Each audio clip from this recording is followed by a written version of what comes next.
Hello, everyone. Richard Fredrickson here with a special series that we put together for the folks here on YouTube and Channel 6 in Joliet. It's a series that kind of focuses on our downtown businesses and entities that are located in downtown Joliet during this, the COVID-19, the looting and demonstrations and the myriad of distractions going on. I thought today what we would do is take a pause, a timeout, a break, if you would, and take a trip to the museum. That's a nice idea, isn't it? Come along with me as we talk with and share information with Greg Peerbolte, who is the Executive Director of the Joliet Historical Museum. Gregory, are you there, sir? I'm here, Richard. Thank you very much for having me. I love where your location is. Great. Yeah, thank you. It's my backyard. Yeah, it's not a green screen. So after our interview, we're going to stay on and we're going to watch the cicadas come out of those trees. Yeah, we're right on the banks of the DuPage River here in Shanahan. So that's fantastic. Might see a couple kayaks float by behind me. Well, I know you're working remotely from home, as so many of us are right now. Before we get into all the information you want to share with both the Historical Museum, events that are being planned, also the fact that they have tours going on at the prison, we'll talk all about that. But first and foremost, we want to talk about Greg Peerbolte, his family, where in the world you come from, and why are you in Joliet? Yeah. sound like my staff. Kidding. So I grew up nearby in Kankakee. Went to Illinois State for school. Always kind of had an affinity for museums. I started at the Kankakee County Museum there in Governor Small Park, if people are familiar with that. I did a 5-year stint in Mount Prospect in the northwest suburbs at their small historical museum. And I came down here, and I think I told you this on the radio, but I did check. It's 7 years as of June 3rd. So just newly entering my 8th year, have completed 7 years as director here at the Joliet Area Historical Museum. And what a ride, especially recently. This is just, we were supposed to be having Star Wars Day last weekend. What happened, Richard? You know what I mean? So, but it's just a testament to our city, our staff at the museum, that we're all here. We're working hard. We, as you mentioned, are opening the prison. Today we'll talk about we're getting the rooftop back up and running, and just rolling with the punches. I've always said Joliet's it's a tough city, and proudly a tough city. So we're staying tough, and we have some cool things coming. And as I've said to other people before, our job here, the museum, the Rialto when it's ready, the ballpark, we want to stand together to help people get back to normal. That's our job. That's how we're going to help people. And so we're starting to do that now, and looking forward to doing more to get people out, get things back to normal, and get things back to life here. All right. Now, is the museum, the actual museum now, is that open to the public at this time? Currently, no, it's not. We are just kind of assessing what that looks like with the guidelines. We're in the process of getting a deep clean. So I think it will probably make a little more sense for us to open kind of with the model that we're doing, with having sort of smaller programs on the rooftop. And our plan is to kind of gradually open up the galleries, open up to walk-ins, just as we're able to, maintain the social distancing guidelines. But we are open currently 7 days a week, and better than 8 hours a day most day at the prison to do tours, since, that is essentially an outdoor experience. We're kind of leveraging that and taking advantage of that. And so we're really encouraging people to do self-guided tours for the first time now out at the Old Joliet Prison. So slowly but surely, everyone has been very patient and creative on our staff with, as I've said before, we are certainly not alone in this, but, everyone has to redefine. So we're working hard on that. And I know a lot of other downtown businesses are working hard on that. And while I'm thinking about it, I didn't mention this on the radio, but we really want to thank the Joliet City Center Partnership for their grant program. The museum was a beneficiary of that, and wow, was that quick? You guys got that turned over in a couple weeks, and a lot of places are talking about how they want to help and they will help one day, but the CCP really stepped up and made those grants, those COVID grants, happen very quickly, and we're very appreciative to you guys for that. So thank you. Well, on behalf of the partnership, I thank you for that. And so over 21 different businesses in downtown Joliet benefited from those grants. Great. Yeah. And we're keeping an eye and a check on the businesses. Most of the restaurants in downtown Joliet now are doing the curbside. They have the patios are open. And so it's not back to normal, but it's back to near normal for outdoor and curbside pickups as well.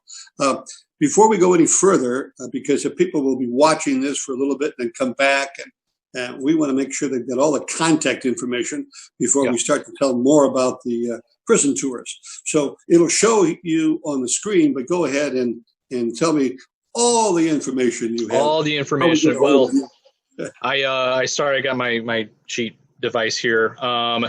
So, I began to tell you that, for the first time ever, we are doing self-guided tours. And as, I explained on the radio, we initially thought we were self-guided tours, allowing people to just kind of freely walk around in the prison.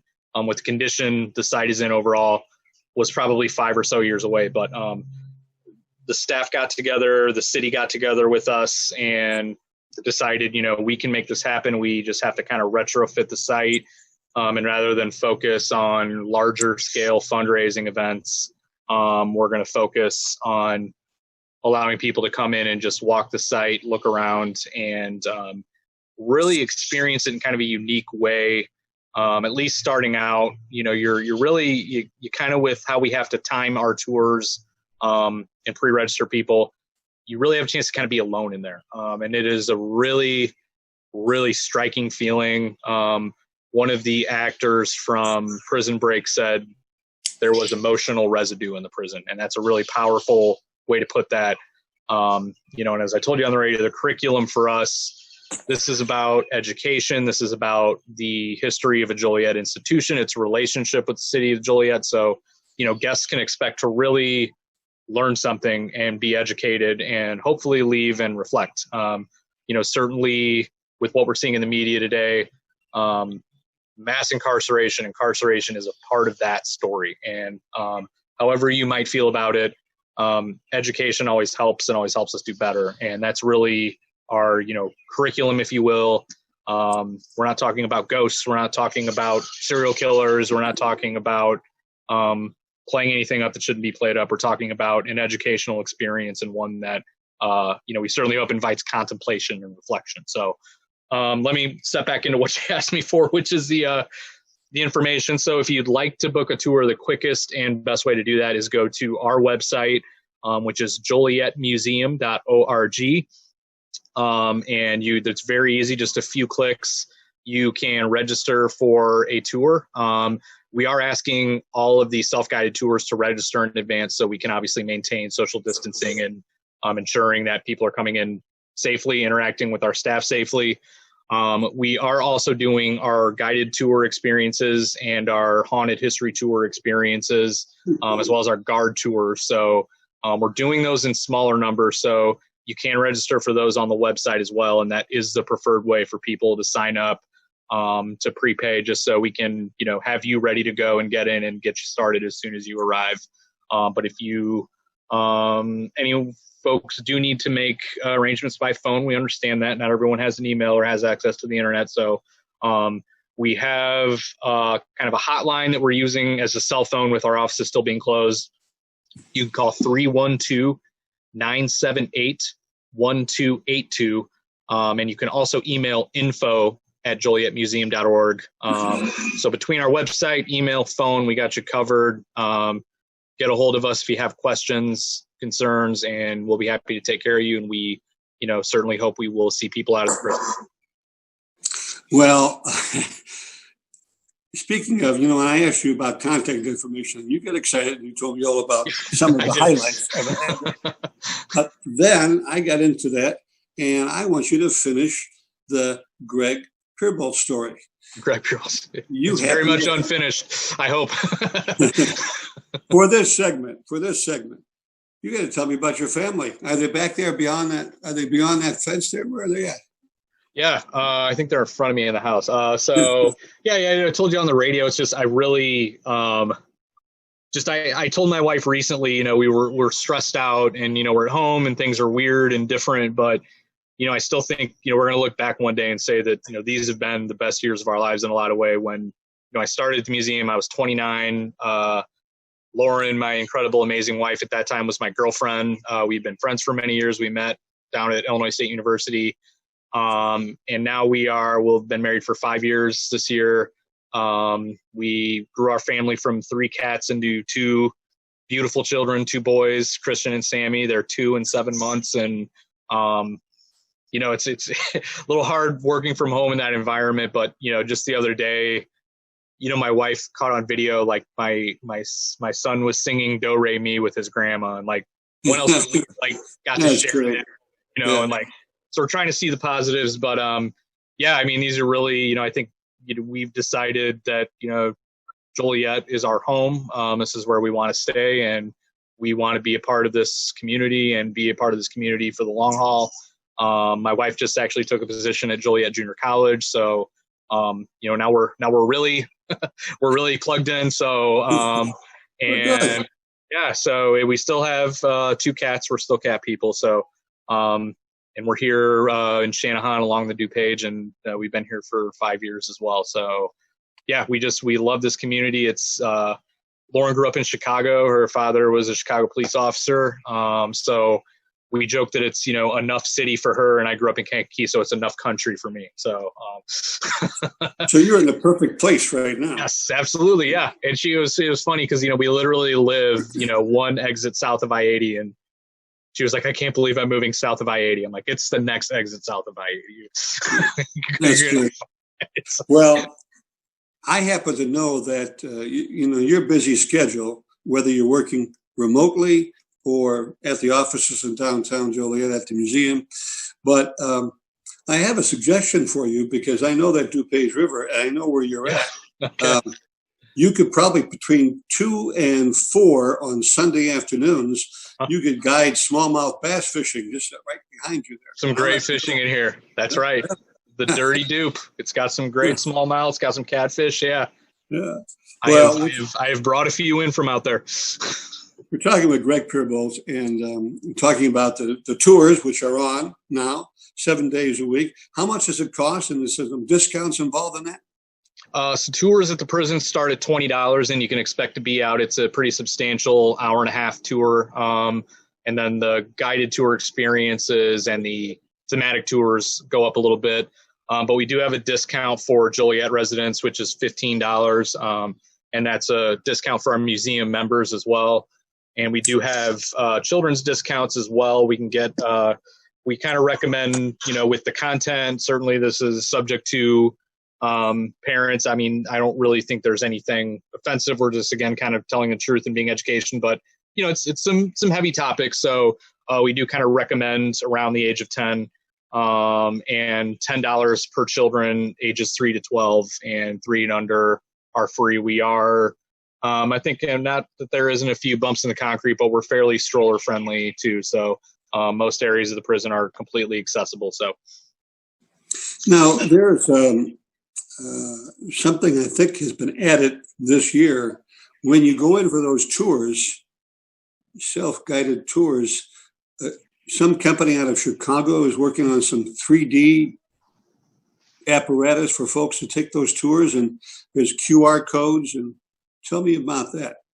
Yeah, I've been kind of a friend of the site. So we did a news piece when we opened for WGN, and one of the camera people from WGN reached out from us. Certainly if you do that for a living, you have some really cool camera toys. And he has a very sophisticated 3D modeler, and he volunteered to do. He said, if you let me do it, do this for you guys, you're welcome to use these scans however you want to use them.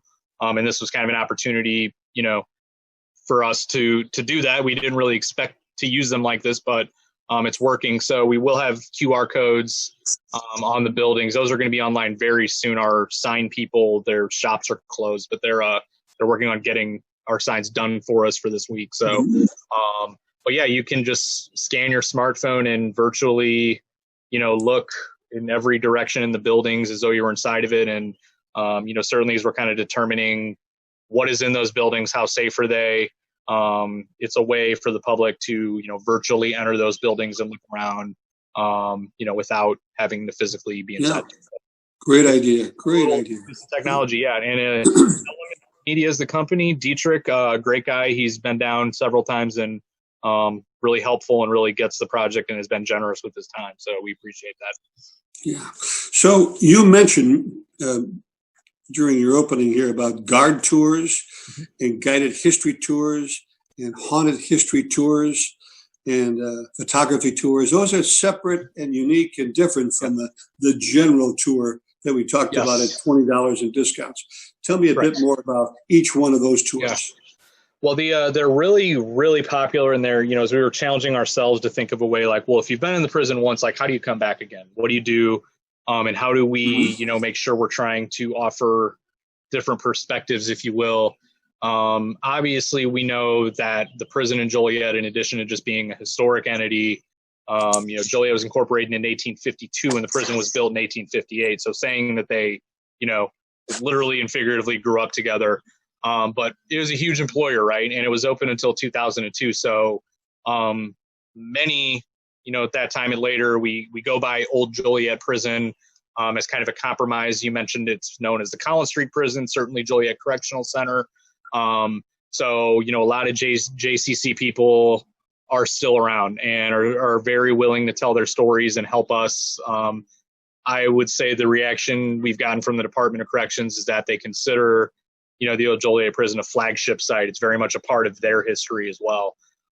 So we enlisted former employees, not just guards, but counselors, other people to, talk about their experiences. I mean, what better way to, get a real picture of the history, for better or worse, than talking to someone who used to work there. So we're finding those are immensely popular. We do kind of tell people, we told these guys don't pull any punches with your stories. So they're definitely, it's a PG-13 or maybe a little higher experience. So we kind of preface it with that. But if you want to hear some harrowing, just some of the raw stories from the prison, right from the source, you can do one of those. And again, I think those, if they didn't all sell out, they got very close. And then the haunted history tours, we were kind of grappling with, we want to tell the truth, and going back to what I was talking about, we want to be intellectually credible. And we also know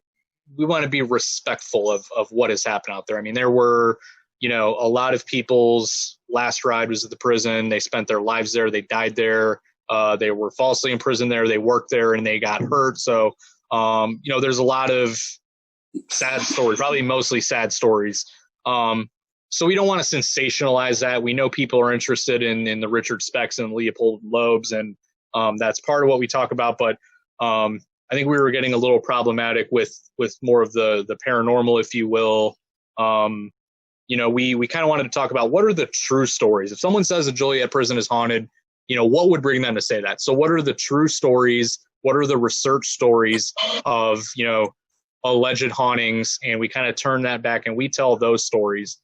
We talk about real people, real things, stuff that the staff has researched voluminously, if that's a word, a lot of research. And we kind of turn it over to the people who are doing the tours.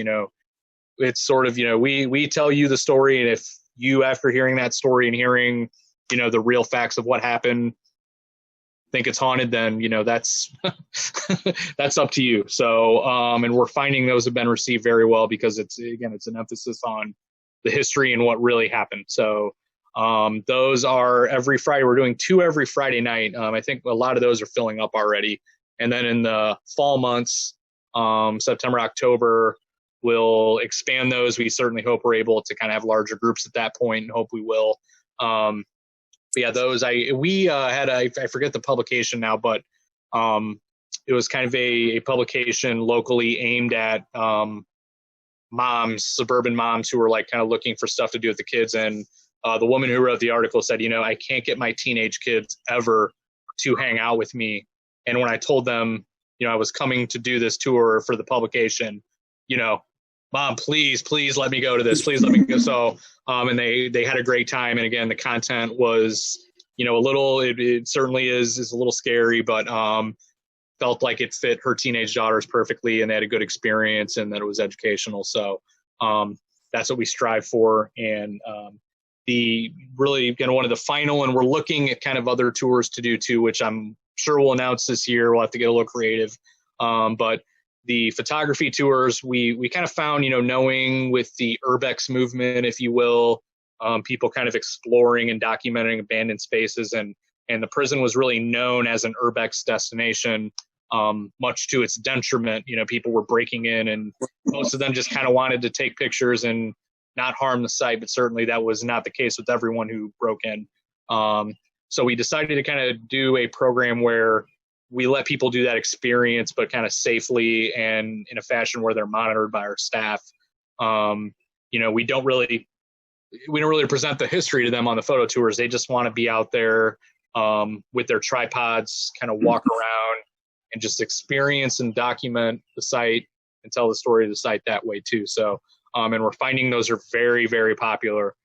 So it's a 3-hour window where you're just allowed to take your tripod, and generally you can't go everywhere, obviously, for safety reasons, but can kind of walk around the site, document it, take pictures, and it's a small group. So no crowds, are kind of alone and able to experience it that way. And, among amateur or professional photographers, we've had both sets, very popular, great feedback on it. So, those are just some different ways that people can experience the prison. And our hope is that, help people re-experience the prison and kind of get that repeat business and make sure that there's, lots of things for people to do after you visited one time. 2 years ago, I think it was 2 years ago, the first prison break-in event, which was hugely successful, there was a group there that were made up of some volunteers and artists who took, because the place was a mess, to say the least, prior to opening. You had literally hundreds of volunteers, and we can touch on that. I mean, people from all walks of life helped out to volunteer. We'll talk about some of that in a minute. Yeah. But I want to focus on these people the artists in our community who came out, and what became of those, and what did they do, and are they still around today? Yeah. I think that's a great success story, actually, and I really appreciate you bringing it up because it's all great news. And so just to kind of give people the background, this started with my colleague. He's certainly well known in Joliet, Quinn Adamowski, who certainly was really the driving force at the board level and the community level with helping make this happen. Approached me and just kind of said it was sort of demanded. And at that point, I mean, what it took to get that done at the break-in and kind of the stress leading up to that, insisted. I know someone in Joliet, Sue Regis, who, has contacts in the local art scene, and we need to make a place for art in what we're doing. And at that point, I probably was ready to kill him for throwing something extra on the pile at that point. But, history proved him correct. And Sue was instrumental in forming what we now call the Burnt District Artist Collective. And it's actually kind of a nod to the Great Chicago Fire. For people that don't know, certainly many in Joliet do. We had 4 acts of arson in the prison between 2013 and 2017.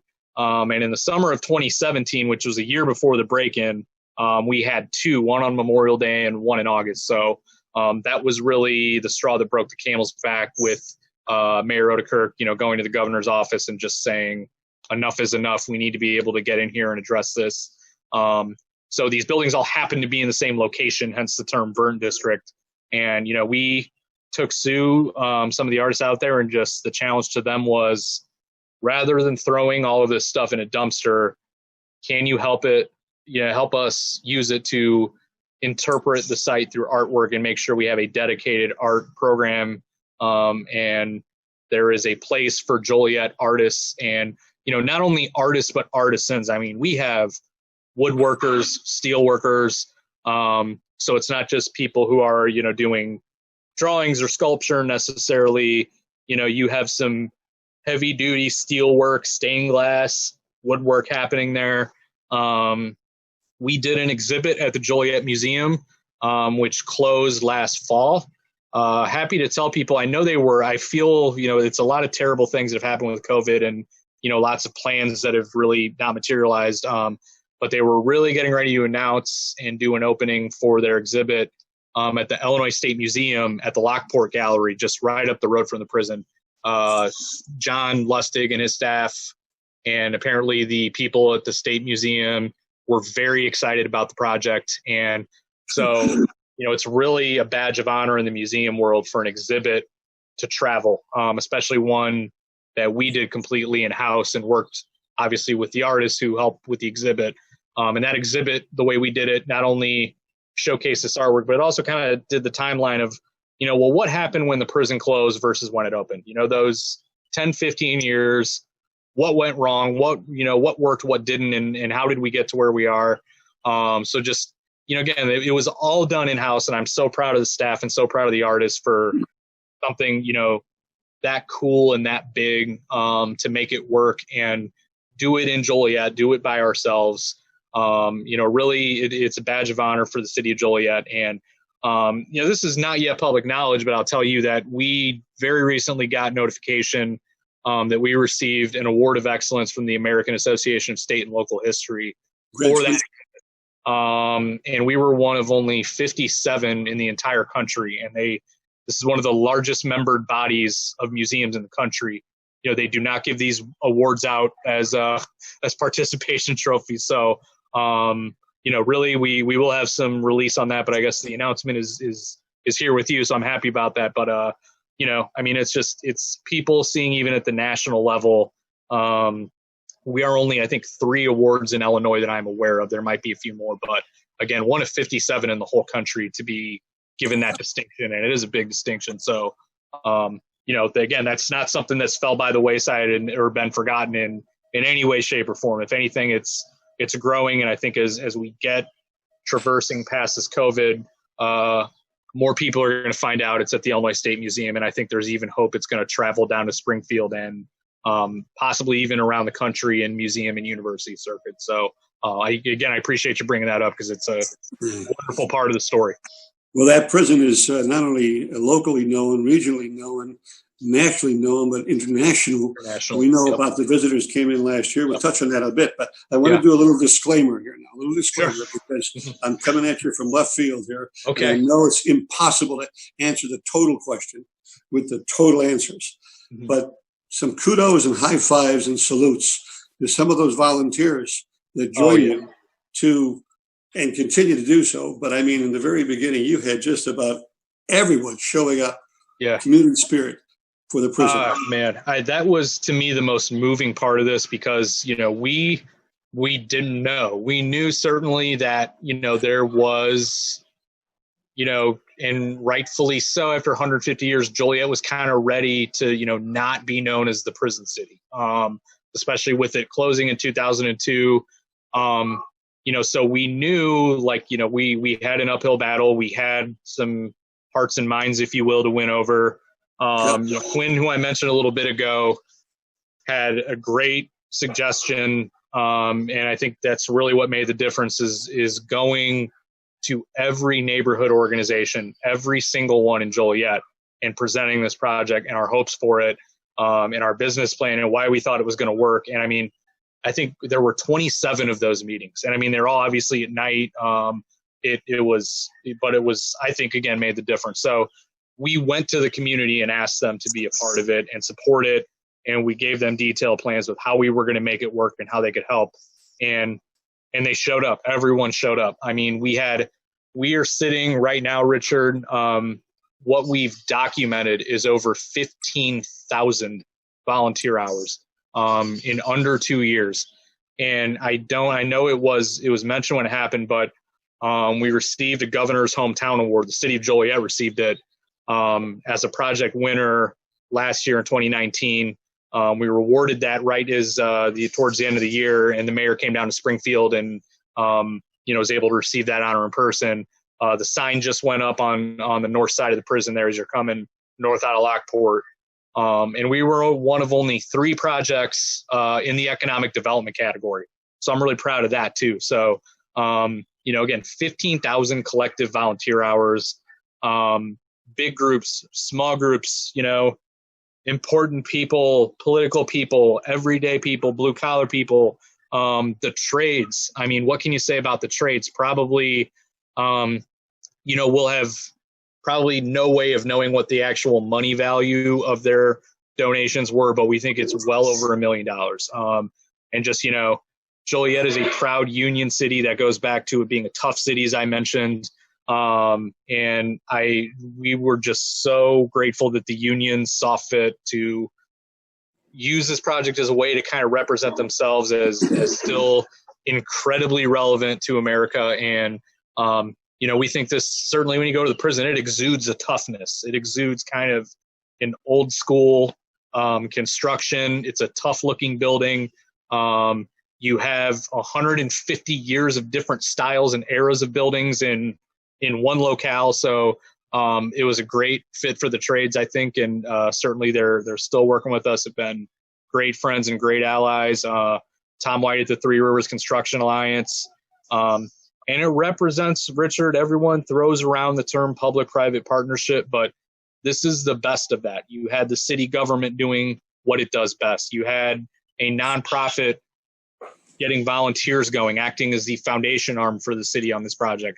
And you had private businesses step up. You had private clubs, Kiwanis, the Chamber, Rotary, all these people getting groups to be out here and helping. So, I mean, it was just the best of Joliet come to life. And I know, I think he'll let me use his name here, but Nick Macris, who longtime resident, member of the museum board, told anyone who would listen that in his 60 plus years in Joliet, he had never seen the community come together like that for one project. And I think that says it all. And that's really, anyone can have a great idea. But I mean, if you don't have the support of the community like we did, then it doesn't work. So truly the community, the citizen volunteers, as I call them in Joliet, are who made this work and are still making it work. Yeah, and we'll put together in the next few weeks, we'll put together a collage of some of the video that we took of those great events, Awesome. The first break-in and the second break-in, Yeah. And just the fun we had and just unbelievable turnout and all of that, the bad news and the good news arrives on your desk, my friend. And Yes. The buck stops right there. That's right. It was a great value buck because you did a great job with your staff and your volunteers, and it just commendable. Absolutely. Thank you. And I appreciate that. It continues because now we're going to go and take a little bit of a trip back to the museum because you have news for us, and some of this news may have already taken place by the time people see this show because it's going to be on for a while, but there'll be others. So tell us what you're going to facilitate at the museum that will let folks come in and be entertained. Yeah, well, tickets, I think Thursday morning when we spoke, I mentioned tickets were about to be on sale, so we are ready to go. We're up and running. Certainly nothing is more, or few things are more synonymous with summer in Joliet than the museum rooftop. I tell people when I started at the museum, as I was going around town, talking to sub, meeting people, the hope was, you got way too much of, there's a museum in Joliet. So, but when you did meet the people who had been there, I went to something on the rooftop. I've been to a concert at the rooftop. So, we really doubled and tripled down on the rooftop. And I mean, before COVID, I think we were up to something like 16 weddings and class reunions booked and concerts. Stuff going on every weekend up there. So we're, you mentioned all the businesses downtown and across the city that are kind of adopting the patio model to open up. And again, the ingredient we have is the rooftop. It's such a cool space. Really nothing like it downtown or anywhere else in the city. So what we're doing is simple. We're just we're inviting local acoustic musicians to perform, hiring them to perform. I think that's important. And we're just kind of doing seating. We'll have a bar going. We don't want to compete with any of the restaurants that are really, trying to get people out on their patios and in their doors. So We're encouraging people, go have dinner before, have something afterwards. If you need, you can't get seating on a patio, chicken and spice, K-ribs, Harold's. You can grab a carry-out container. You can bring your stuff up to the museum, the rooftop, and eat it as you're having a few beverages and watching the music. So we're starting next weekend. We have Brent James acoustic on Friday, and slight last-minute change to the program Saturday. Alex Hoffer. Certainly these guys would probably be, at Chicago Street, or they would be, anywhere else in Joliet performing. But certainly options are limited. So, we're happy. I think, artists have been so adversely affected, bands especially. Live entertainment has taken a huge hit with all this. So that's part of it too. We're glad we can get our local performing artists back to work to some degree. And again, it's really simple ingredients. It's music, it's food and drink, it's downtown Joliet, and it's the rooftop. So tickets are available. We are asking people just a nominal $5 cover charge, essentially. Again, for social distancing, we want people to sign up in advance. We'll have the tables spaced out, obviously.